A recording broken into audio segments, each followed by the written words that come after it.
오늘은 전통과 복음이라고 하는 제목으로 오늘 본문을 중심으로 하나님 말씀을 듣도록 하겠습니다. 여러분 다 스마트폰 가지고 계시죠? 그런데 스마트폰이 문제가 생겼을 때 갑자기 원치 않는 광고가 뜬다던가 혹은 바이러스가 걸렸는지 작동을 안 하고 이렇게 스마트폰이 프리즈 딱 고정되어 버렸을 때 굉장히 당황스러우시죠? 그때 혹시 이 스마트폰이 왜 문제가 생겼지 하면서 열심히 가져와 가지고 화면을 닦는 분들이 계십니까?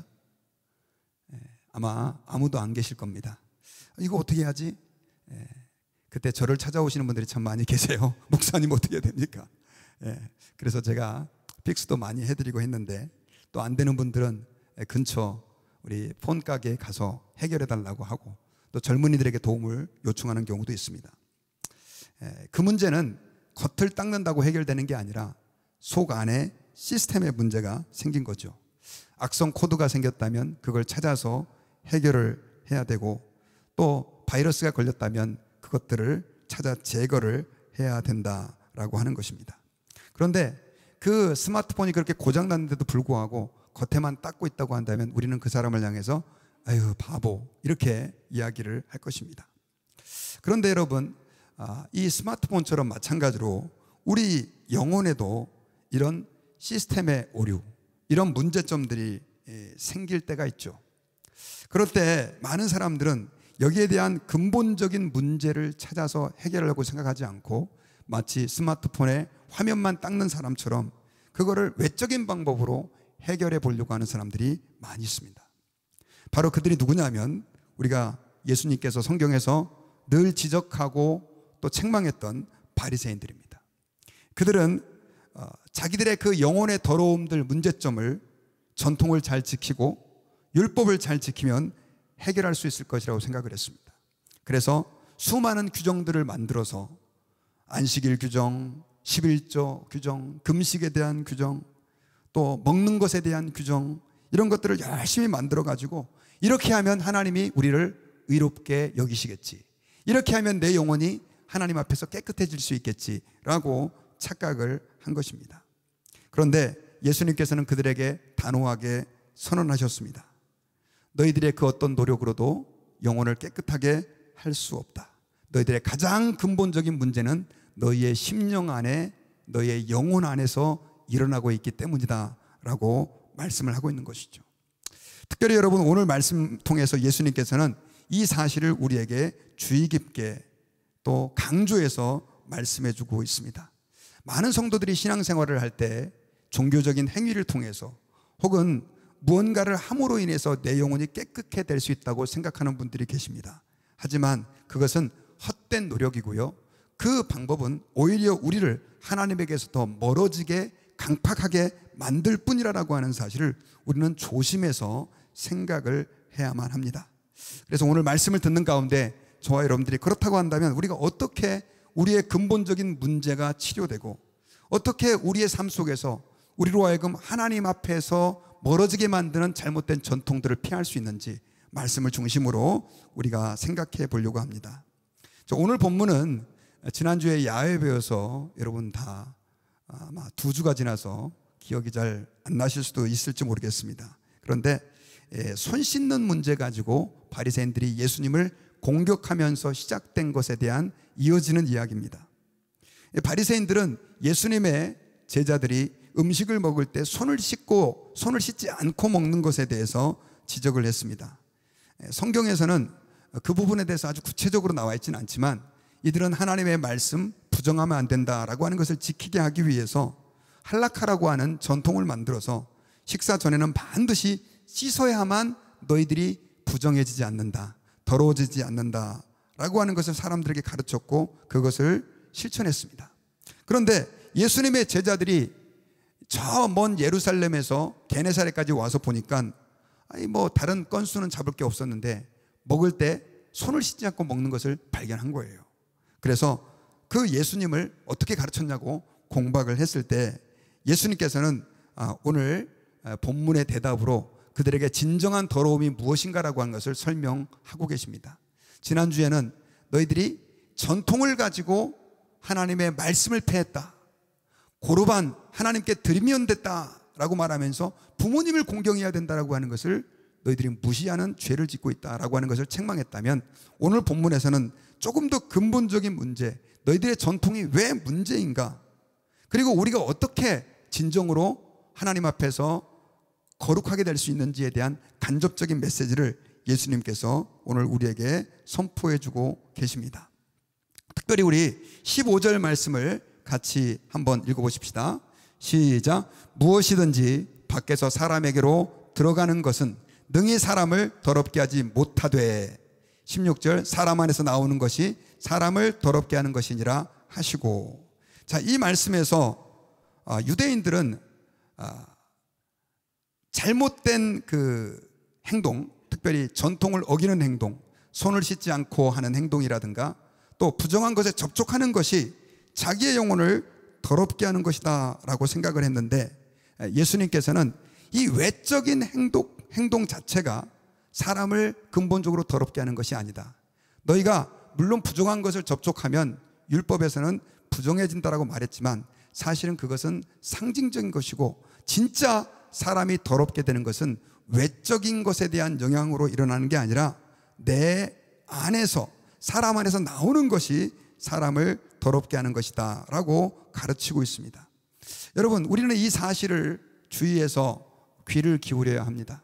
많은 사람들이 외적인 행동에 의해서 혹은 이 세상의 잘못된 사람들과의 만남이라든가 또 외적인 어떤 행위를 통해서 더러워진다고 생각하는데, 성경에서는요, 가장 우리 인간의 근본적인 문제는 타락한 우리 인간의 원죄에서 비롯된 것임을, 우리 안에서 시작되는 것임을 말씀해 주고 있습니다.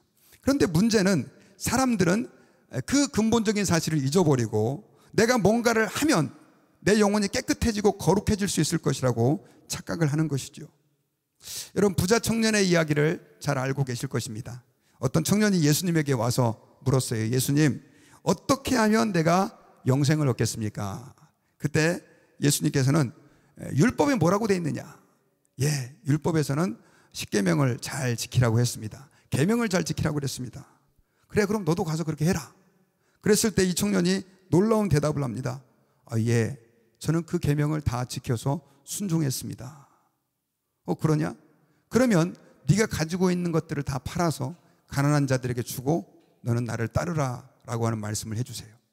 자, 이 말씀을 듣고 청년은 어떻게 합니까? 결국 고개를 떨구고 예수님의 말씀대로 순종하지 못하고 자기 길을 가버리죠. 자, 이 청년의 모습이 우리의 모습일 때가 많아요.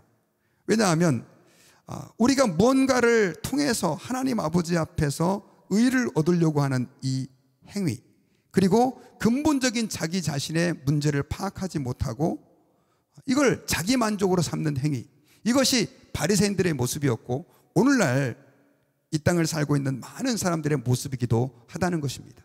성경에서는 이런 예들이 너무너무 많이 나옵니다. 사울 왕도 마찬가지였었어요.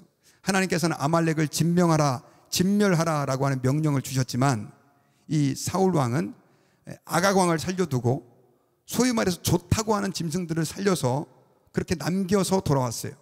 사무엘이 왜 그걸 다 멸하지 않았습니까? 라고 명령했을 때 이걸로요, 하나님께 제사를 지내려고요 라고 대답을 합니다.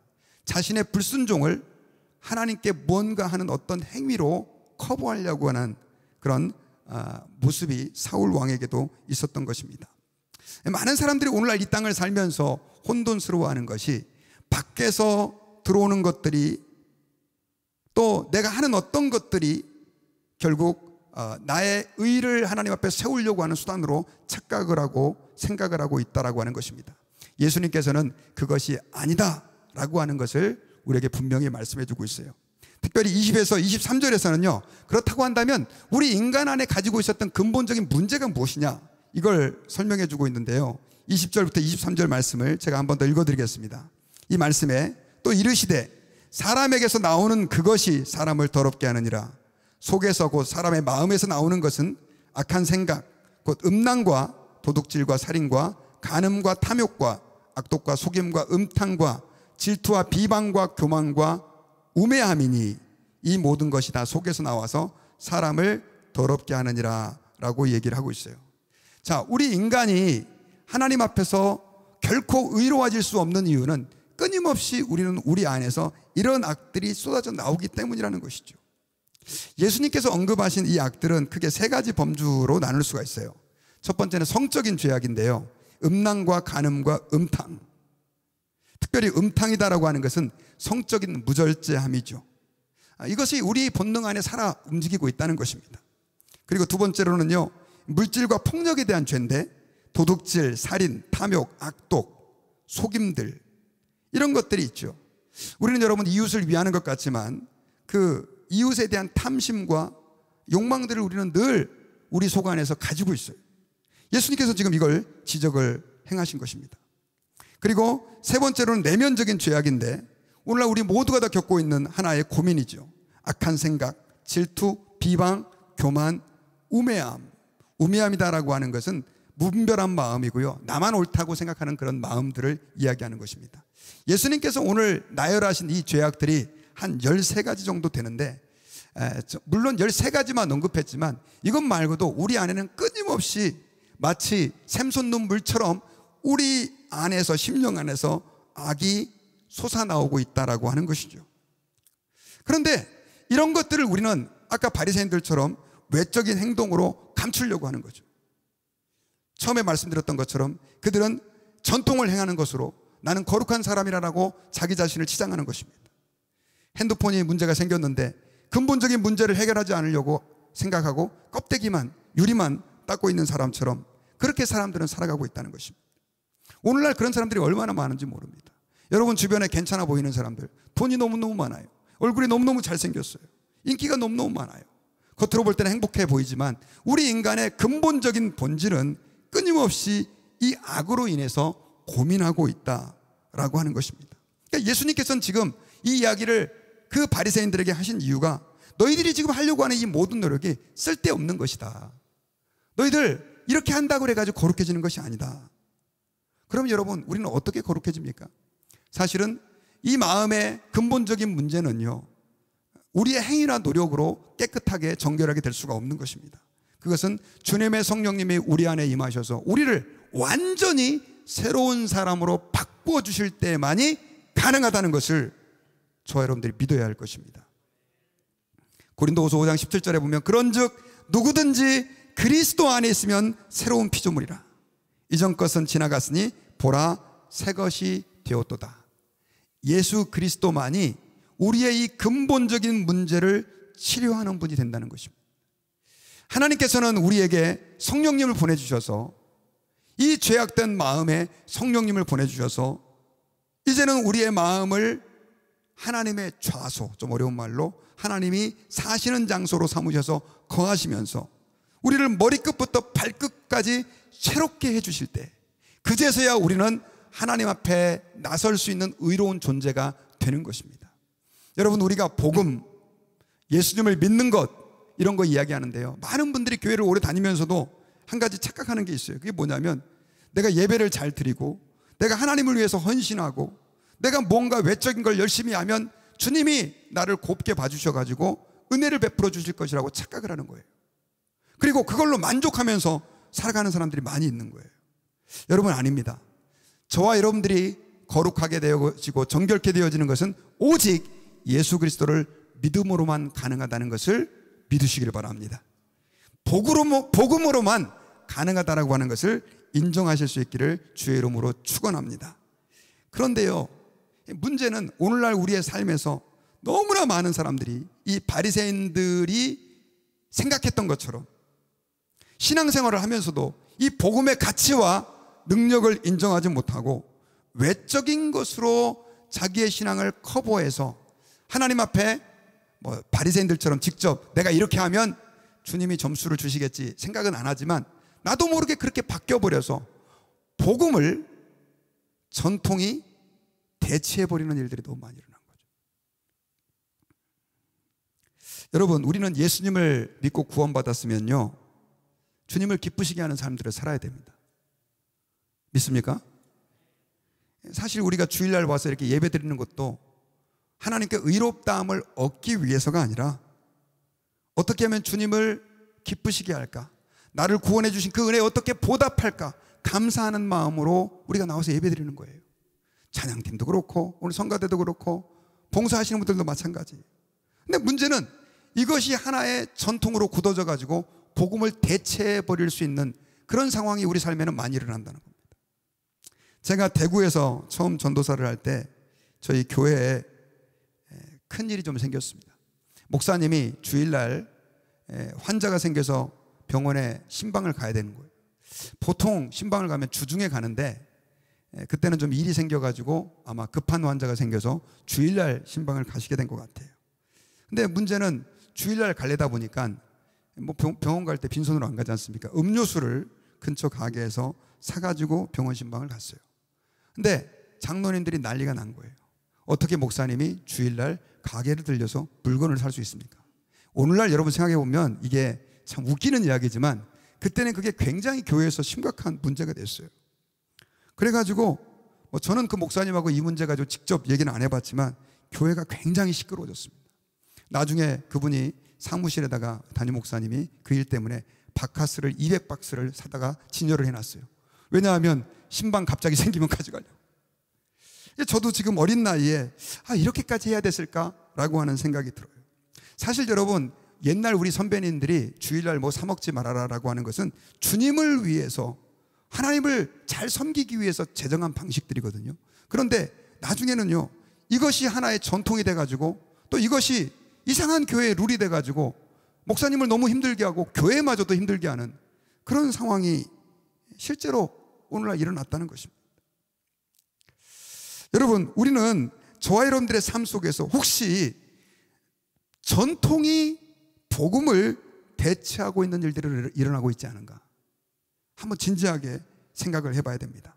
제가 물론 좀 극단적인 예를 들었지만 많은 분들이 신앙생활을 처음 할 때는 어떻게든지 성경 말씀의 의미가 무엇이고 하나님이 내게 무엇을 원하시는가에 깊은 관심을 기울이고 신앙생활을 하는데 나중에는 그냥 하는 것이 익숙해져 버려가지고 하나의 종교적인 행위가 된 거예요. 예전에 제가 청년 때 교회에서 우리 어르신들 세대하고 많이 겪었던 갈등 중에 한 가지가 뭐였냐면요, 예배 시간에는 오늘같이 이렇게 저는 복음성가라는 표현을 좀 쓰고 싶지 않은데 이런 요즘 컨템포러리 현대 찬양을 저는 좀 부르기를 원했고 우리 어르신들은 그걸 엄청나게 싫어했습니다. 제가 중고등부 사역을 할 때에도 목사님이 기 전도사님 아이들한테 찬송가를 좀 많이 부르게 해주십시오 이렇게 얘기를 했어요. 그래서 예 알겠습니다. 노력은 했지만 찬송가를 보는 애들이 부르지를 않아요. 그래서 제가 엄청나게 그것 때문에 좀 스트레스를 받은 적이 있었습니다. 그런데 나중에 여러분 제가 신학교에서 공부를 하면서 놀라운 사실을 알게 됐어요. 그게 뭐냐면 지금 우리가 잘 부르고 있는 이 찬송가가 종교개혁 당시에 나온 곡들이 많은데 술집에서 부르던 곡들이 많이 있어요. 예를 들면은 마틴 루터 같은 경우는 종교개혁 당시에 사람들에게 복음을 쉽게 접하도록 하기 위해서 그 당시 소위 말하는 대중가요, 술집에서 불리던 찬송가에다가 노래에다가 가사를 붙여서 사람들에게 쉽게 예수 그리스도의 복음을 전하는 방식으로 전하려고 애를 썼었어요. 그 중에 하나가 여러분 놀라실지 모르겠지만 내주는 강한 성이요, 내주는 강한 성이요, 이게 술집에서 불려졌던 곡이랍니다. 여기에다가 성가 가사를 붙인 거예요. 더 놀라운 것은 웬 말인가 날 위하여, 성찬식 때 우리가 너무나 엄숙하게 부르는 찬양 있잖아요. 이 찬양은 원래 해적의 비참한 최후를 노래하던 구슬픈 유행가였다고 합니다. 거기에다가 이 기독교 가사를 붙여가지고 지금 우리 찬송가에 남아있는 거예요. 그러니까 여러분 지금 우리가 고민을 해야 될 게 뭐냐면 사실은 우리는 변화하는 세대에 끊임없이 하나님의 복음을 증거하고 그걸 위해서 엄청나게 노력을 해야 되는데 우리도 모르는 사이에 이것이 하나의 전통으로 자리 잡아가지고 많은 사람들의 생각을 붙잡고 오히려 복음을 전해야 되는 이 복음의 가치를 희석시키는 그런 일들이 오늘날 얼마나 많이 일어나고 있는지 모릅니다. 실제로 뭐 저희 교회는 사도신경을 해서 문제가 안 되지만 어떤 분들은 그런 분들이 계시더라고요. 교회에서 사도신경을 안 하니까 목사님 왜 교회가 사도신경을 안 합니까? 그래서 아니 뭐 안 할 수도 있는 거죠 라고 침 얘기는 또 안 하는 교회들도 있습니다. 근데 이것이 절대적이라고 생각하는 거죠.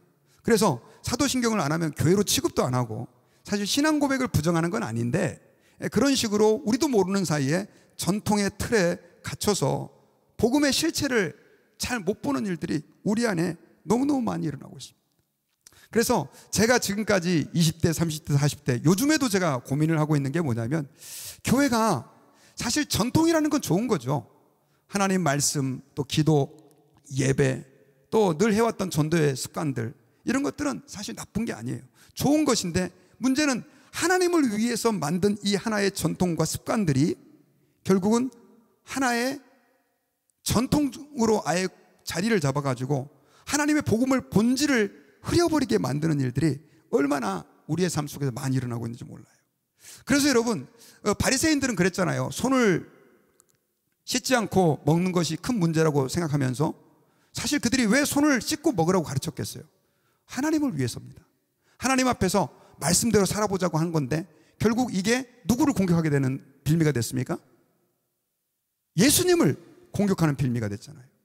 그리고 안식일 날 사람들을 치료해 줬다라고 하는 것 때문에, 미리삭을 잘라 먹었다는 것 때문에 이 바리새인들과 서기관들은 예수님을 죽일 각오를 해요. 여러분, 안식일이 왜 존재하는 겁니까? 왜 안식일을 지켜야 되는 거죠? 하나님을 기쁘시게 하기 위해서죠. 그런데 하나님을 기쁘시게 한다라고 했던 그들의 그 노력이 하나님의 아들이신 예수 그리스도를 죽이는 결과를 낳게 됐다는 것입니다. 여러분, 우리는 전통의 좋은 장점을 인정해야 합니다. 하지만 전통에는 무서운 위험도 도사리고 있다고 하는 것을 우리가 생각을 해야 돼요. 뭐 교회의 전통을 얘기했지만 사실 여러분, 오늘날 우리가 살고 있는 사회 속에서도 이것은 마찬가지입니다. 제가 한국 교회를 바라볼 때마다 정말 힘들고 어려운 게 뭐냐면, 많은 분들이 자녀들의 성공과 좋은 직장 얻는 것을 그냥 하나님의 축복과 완전히 동일시하는 것이죠. 자, 하나님의 축복은 좋은 대학 가는 거고 좋은 직장을 얻는 것. 그러다 보니까는 이 젊은 사람들을 교회 가는 걸 별로 좋아하지 않아요. 학생들 교회 안 보내요. 수련회 3일씩 빠지면서 가는 걸 이해를 못 하시는 거예요. 왜냐하면 그분들에게 있어서 가장 중요한 가치는 사실 하나님의 영광을 위해서 좋은 직장에 가야 되고 좋은 대학에 가야 된다고 생각을 하는 거죠. 그런데 문제는 그 아이들이 매일매일의 삶 속에서 신앙생활하는 거에 대해서 아주 심각한 고민을 하지 않는 것입니다. 지금 많은 그 젊은이 사역자들이 그것 때문에 너무 힘들어요. 수련회 가자 그러면 애들이 가지를 않아요. 그 결과 지금 한국 교회는 엄청난 위기에 처해져 있습니다. 다음 세대가 아예 교회에 없어요. 그때 그렇게 자랐던 아이들이 그 낳은 자녀들을 지금 주일학교에 그렇게 보내겠냐고요. 사회적으로는 좋은 직장을 갖고 나름대로 출세했고 성공했지만 하나님을 떠난 사람들이 너무 많은 거예요. 이것이 지금 교회 안에 은근히 흐르고 있는 잘못된 전통인 거예요. 여러분, 사실 하나님 안에서 우리는 어떤 대학을 가느냐, 어떤 직장을 가느냐, 이게 중요합니까? 물론 좋지요. 세상 사람들이 볼 때는 복받았다고 칭찬할 수 있을지 모르겠지만 주님의 관점에서 보면 그것은 하나의 전통인 거지 복음이 아니죠. 우리에게 있어서의 복음이라고 하는 것은 예수 그리스도를 만나고 그분의 그 놀라운 은혜를 전파하는 것이 우리에게는 가장 중요한 가치이고 삶의 이유입니다. 그런데 우리도 모르는 사이에 이 전통이라고 하는 것이 우리 그리스도인들의 생각에 마치 바이러스처럼 침투해 오고 있다는 거죠. 여러분, 세상의 이 전통과 하나님의 복음의 가치는 다를 때가 너무 많습니다. 세상은 이렇게 말합니다. 큰 자가 섬김을 받는다. 너는 성공해야 된다. 큰 사람이 돼야 된다. 예수님은 섬기는 자가 큰 자다. 낮아져라. 안 맞죠? 세상은 열심히 뭔가를 하면 의로움을 얻고 인정받는다. 하지만 성경에서는 반대로 얘기합니다. 너희가 의롭다함을 받는 것은 너희들의 행위가 아니라 믿음이다. 믿음은 그렇게 어려운 게 아니다. 예수 그리스도를 믿기만 하면 된다. 세상에는 이렇게 얘기하죠. 강한 자가 살아남는다. 강해야 된다. 단단해야 된다. 그런데 성경에서는 약할 때 강함이 된다. 여러분, 많은 사람들이 왜 예수님을 메시아로 못 받아들였느냐? 그 이유는 메시아가 강한 분으로 오실 거라고 생각했어요. 이스라엘의 정치적인 메시아가 예수님이 되셔서 이 로마 놈들을 다 물리치고 다윗 왕국과 같은 엄청난 나라를 세울 거라고 생각했는데 그게 그들의 전통이었습니다. 그런데 예수님은 기대하지도 않았던 전혀 촌동네였던 나사렛에서 태어나시고 비참한 모습으로 십자가에 죽으신 거예요. 여러분, 유대인들이 왜 지금도 예수님을 믿지 않느냐? 그들이 생각했던 메시아의 모습이 예수님은 아니었던 거죠. 여러분, 저와 여러분들이 복음으로 돌아가는 은혜가 있으시기를 주의 이름으로 축원합니다. 신앙생활은 전통이나 순리나 세상적 가치관을 따라가는 것이 아닙니다. 여러분, 오늘날 우리가 예배 드릴 때 짐승 안 잡잖아요. 그죠? 여러분 혹시 지난주에 돼지고기 잡수셨습니까? 오징어 드셨어요? 이게 옛날 구약적 전통에 의하면 하나님을 믿는 사람들이 해서는 안 될 일들이었었어요. 그런데 예수님께서 오늘 19절에서 모든 음식을 깨끗하다 하시니라 라고 말하면서 오히려 이 그동안에 유대인들이 생각해왔던 모든 전통들, 사실 음식이 사람에게 들어가서 그 음식이 부정한 것이든지 정한 것이든지 사람을 더럽게 하는 것이 아니라고 하는 것을 선언하시면서 오히려 예수님은 이 모든 거룩의 완성이 되신 분인 것을 이 바리새인들에게 선언하시고 오늘날 온 세상에 선언을 하셨던 거예요. 구약 성경을 읽어보면요, 얼마나 복잡한지 몰라요. 돼지고기를 먹지 마라, 새우 먹지 말아라, 오징어는 절대로 안 되고요, 뭐 굽이 갈라진 거, 뭐 되새김질하는 거 다 조건 따져가지고. 근데 여러분, 하나님의 복음은 전통을 파괴함과 동시에 확장됐어요. 베드로가 기도 시간에 환상을 봤어요. 하나님이 보자기를 하늘에서 내려 보여주셨는데 그 보자기에는 구약 율법에 먹지 말라고 하는 음식들이 가득 담겨 있는 거예요. 근데 하늘로부터 소리가 있어서 말씀하시되 잡아먹어라. 그러니까 베드로가 아이고, 이거 보니까 부정한 음식인데 이거 어떻게 먹습니까? 못합니다. 이 환상이 3번이나 나타납니다. 그래서 이게 무슨 뜻이지? 하고 있는데 그 당시 이방인이었던 고넬료의 집에서 사람이 와요, 베드로에게. 유대인들은요, 이방인들과 그때 밥도 같이 안 먹었습니다. 전통이었었어요. 그런데 하나님의 복음은 그 전통이라고 하는 틀을 깨 부수면서 복음이 이방인 고넬료에게 흘러가게 하셨어요. 이 사건이 있었기 때문에, 이 전통을 파괴하는 베드로의 도전이 있었기 때문에 하나님의 이 복음이 예루살렘에 머물러 있다가 나중에는 안디옥으로, 온 세상으로 저와 여러분들에게까지 전해질 수가 있는 거예요. 목사님, 전통 지키는 게 뭐 큰 문제예요? 별거 아니죠. 그리고 전통이 나쁜 것만 아니라 그랬잖아요. 그런데 전통의 가장 큰 위험은 전통이 복음을 대체할 수 있고요, 전통이 복음을 막을 수 있기 때문에 그런 거예요. 여러분, 우리는 하나님 앞에서 그래서 늘 점검을 해야 합니다.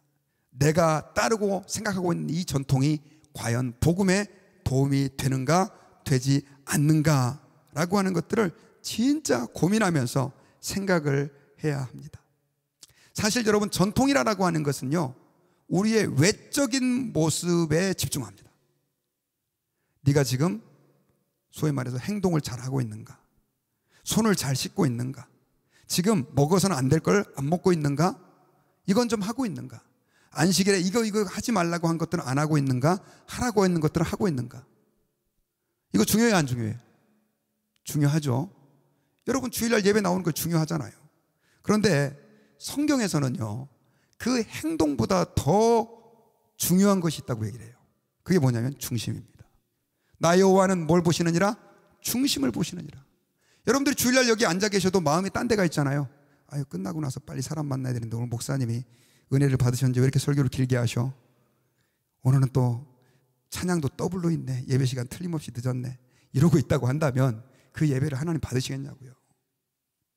여러분, 하나님은요, 우리 인간과 같은 그런 인격체가 아니세요. 여러분들의 마음 중심을 꿰뚫어 보고 계세요.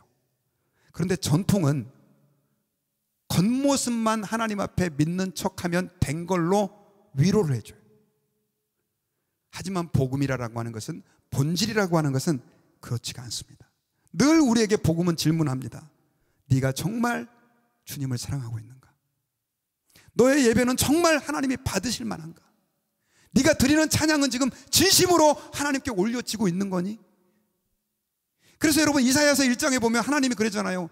너희들이 나한테 예배하러 오고 제사하러 꼬박꼬박 오지만, 아침 제사 드리고 저녁 제사 드리지만 내 마당만 밟는구나.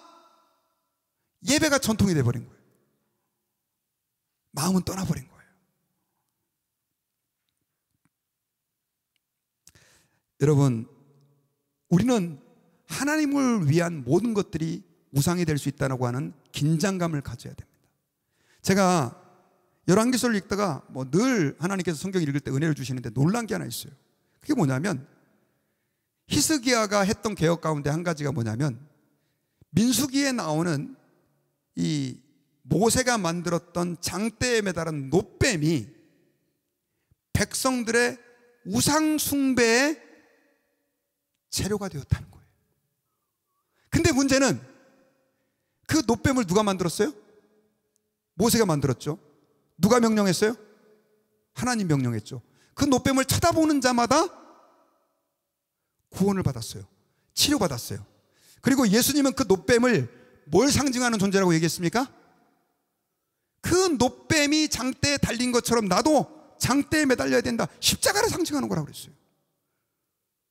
근데 아무도, 어떤 왕도, 심지어 다윗과 솔로몬마저도 사람들이 그 장대를 가지고 음란하게 우상을 섬기는 것을 막지 않았어요.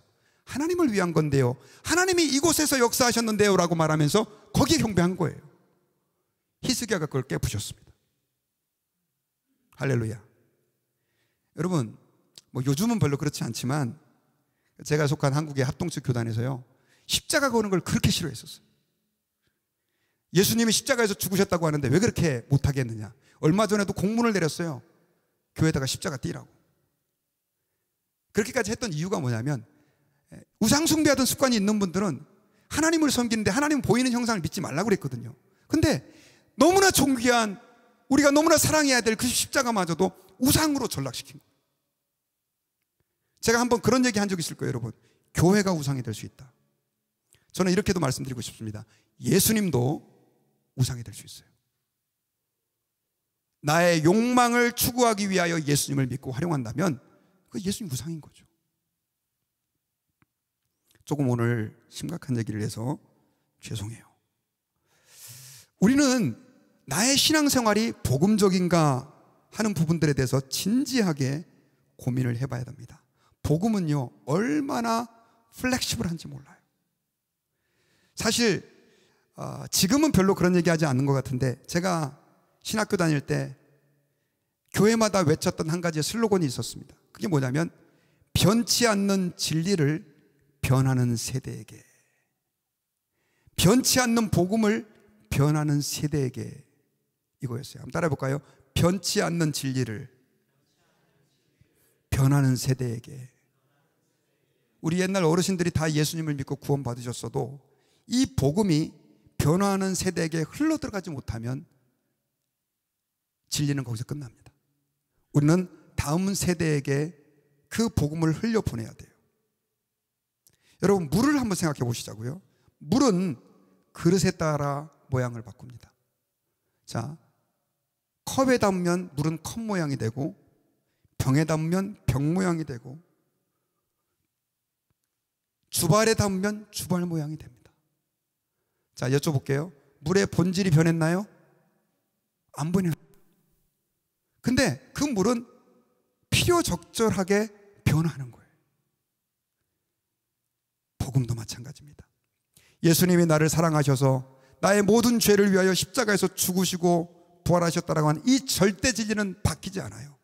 하지만 이 복음을 전달하는 방식과 예배의 형식은요, 시대에 따라 바꿀 수 있어요.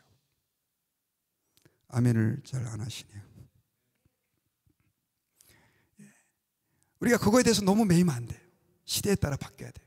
세상이 바뀌고 있으니까 복음이 안 변하면 되는 거예요. 죄송한데 우리가 드리는 이 예배 형식이 언제 왔냐? 이스라엘 백성들이 포로기 때 시작된, 지금으로 말하면 2700년도에 시작된, 그러니까 BC 2700년 전에 시작된 그 유대인들의 회당 예배 형식이 오늘날 예배 형식이 된 거예요. 그러니까 예배 형식에 있어서도요, 물론 우리가 주일날 경건하게 예배를 드려야 되지만 이것만이 절대적으로 옳은 겁니다 이렇게 주장하면 안 되는 거죠. 그리고 조금 다르게 예배 드리는 분들에 대해서 너무 우리가 편견을 가지면 안 돼요. 복음을 위해서 그렇게 할 수 있다고 한다면 우리는 과감하게 바꿔야 되는 것입니다. 여러분, 1세기에서는 회당에서 그들이 예배를 드리다가 나중에는 도저히 이것 갖고는 우리가 복음을 충분하게 증거할 수 없다 생각해서 결국은 가정에서 모여서 예배를 드렸잖아요. 그러다가 나중에 교회 건물을 만들었고, 그래서 오늘날 예배로 이어진 것입니다. 오늘날 우리는 유튜브의 세상에서 살고 있어요. 어떻게 유튜브를 통해서 복음을 증거할 것인가 고민을 해야 되고요. 한국 간다고 한다면 한복을 입고 복음을 전할 수 있어야 되고. 제가 우리 네팔 서동성 교사님 네팔에 가보니까 와, 제가 너무 감동받았어요. 일주일 동안 가서 먹는데 계속 그 네팔 음식만 계속 드시더라고요. 같은 음식을 먹고 그들의 모습 속에서 복음을 전하니까 얼마나 그 사람들이 친근하게 생각이 되시겠냐고요. 사실 그 음식이 저도 먹어봤는데요, 한 2끼 먹으니까 저는 잘 못 먹겠더라고요. 2끼 먹으니까. 근데 목사님 너무 잘 드셔요. 진짜 은사신 것 같아요. 어떤 그 목사님 사모님 오셔가지고 선교사로 오셨는데 네팔 음식 못 먹겠다고 한국 음식 계속 드시는 분, 힘든 거거든요. 복음을 위해서 그렇게 하는 겁니다. 여러분. 어제 저희 교회 가을 복음잔치가 있었습니다. A&M 학생들이 10여 명이 와가지고 어린이 전도협회 팀들과 함께 복음을 전했어요. 그때 제가 참 인상적인 것이 있어요. 호박 있잖아요. 호박. 이번 주가 우리가 할로윈인데 그 호박 인형을 잭 오리틴 펌킨이라고 얘기를 해요. 그래서 막 이렇게 무섭게 막 호박 파가지고 막 하는 거 있잖아요. 근데 그걸 가지고 복음을 전하더라고요. 그러면서 이런 얘기를 하는 거예요. 호박 가지고, 자, 이 호박 괜찮아 보이죠? 애들이 예. 근데요, 이 호박 안에를 좀 볼까요? 하더니 호박을 미리 파놨더라고요. 그래서 그 안에 호박을 딱 끄집어내니까 어우, 호박 씨하고 있잖아요. 그 약간 뭐라 그러지 그걸? 예. 이름을 아는 분 있으면 혹시 가르쳐 주세요. 그 안에 막 그거 있잖아요. 막 이렇게 그런 것들이 막 나오는데 어우, 메시하잖아요. 막 그냥 이렇게. 그러면서 이분이 이런 얘기를 하는 거예요. 여러분, 우리가 겉으로 보일 땐 괜찮은데요, 우리 안에는 이렇게 더러운 것들이 가득 차 있어요. 그러면서 복음을 설명하는데 이 국자 같은 걸 가지고 이 안에를 다 떠내요. 그러더니 그 안에 LED 라이트를 딱 집어넣고 뚜껑을 딱 닫으니까 빛이 나오는 거예요. 불을 다 끄는데 그 호박 인형이 막 이제 잭 오리틴 인형 같이 막 이렇게 빛을 밝히는 거예요. 저는 예전에도 한번 그런 설교를 했어요. 이 잭 오리틴은 마귀를 상징하는 겁니다. 여러분, 절대 가까이 하면 안 됩니다. 이렇게 설교를 했는데 이분은 이걸 복음으로 우리같이 더러운 사람이 이 안에 더러운 것들을 다 걷어내고 생명 대신 예수님의 빛이 들어가니까 여기에 이렇게 아름다운 호박 인형이 탄생을 했습니다. 이렇게 얘기하는 거예요. 그러면서 고린도후서 5장 17절 갖고 얘기하면서 이것도 굉장히 기가 막힌 방법이네, 이런 생각을 했어요. 여러분, 우리가 이 땅에서 속하는 수많은 변화들, 또 우리가 때로는 이해하기 어려운 그 일들, 복음의 관점에서 다시 한번 생각을 해봐요. 여러분, 혹시 구자옥 목사라고 아시죠? 구자옥, 들어보신 분 계시죠? 이분이 10년 전에 트로트 X라고 하는 트로트 프로그램에 나왔어요. 그래가지고 어제 제가 유튜브를 찾아보니까 413만 조회를 찍었더라고요. 등에다 할렐루야 추리닝이 있고요. 그렇게 해가지고 예수님이 얼마나 좋은 분인지를 그렇게 노래를 했었어요. 그분 처음 나왔을 때 엄청난 논란이 있었습니다. 목사가 어떻게 저럴 수 있느냐. 제가 한번 영상 한번 가져왔거든요. 한 1분 정도 됩니다. 자, 같이 한번 잠깐 봅시다. 소리도 좀 나오고.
참 확 깨셨죠?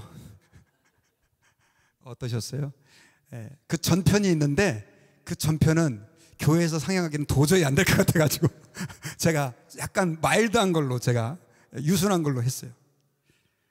저기 어스틴 주님의 교회 한번 오셔서 집회도 했는데 저도 많은 생각을 했어요. 목사가 이거는 지금 굉장히 지금 순한 영상입니다. 교회에서 상영하기 위해서. 근데 그분이 인터뷰하는 내용을 제가 보고 나서 너무 놀랐어요. 오늘날 교회가 우리는 세상의 빛이라고 말하고 세상의 소금이라고 말하는데 너무 분리되어 있는 거예요.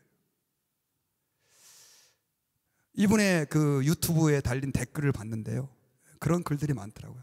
나 예수 안 믿는 사람인데, 나 교회도 한 번도 안 가본 사람인데, 이 영상 너무 좋아요. 너무 신나요. 이런 안 믿는 사람들이 글쎄요, 복음을 위해서 만약에 이렇게 한다면 우리가 해야 되지 않을까요? 그런 생각을 했습니다. 전통이라고 하는, 목사님 저는요 그 전통 인정하지 않아요. 하지만 우리도 모르는 사이에 전통의 옷을 입고 있어요. 복음을 위하여 그 전통의 옷을 우리는 과감하게 벗을 수 있어야만 합니다. 여러분, 예수 그리스도의 복음은 어떤 것입니까? 죽은 심령을 살리는 것입니다. 우리 인생에 있어서의 참된 길이 됩니다. 그 복음을 위해서 우리는 남은 생을 사는 겁니다. 천국 가는 게 우리의 목적이라고 한다면요, 지금 다 돌아가시면 돼요. 다 돌아가시면 됩니다. 우리는 이 땅에 복음을 전하기 위해서 살아남아 있는 거예요.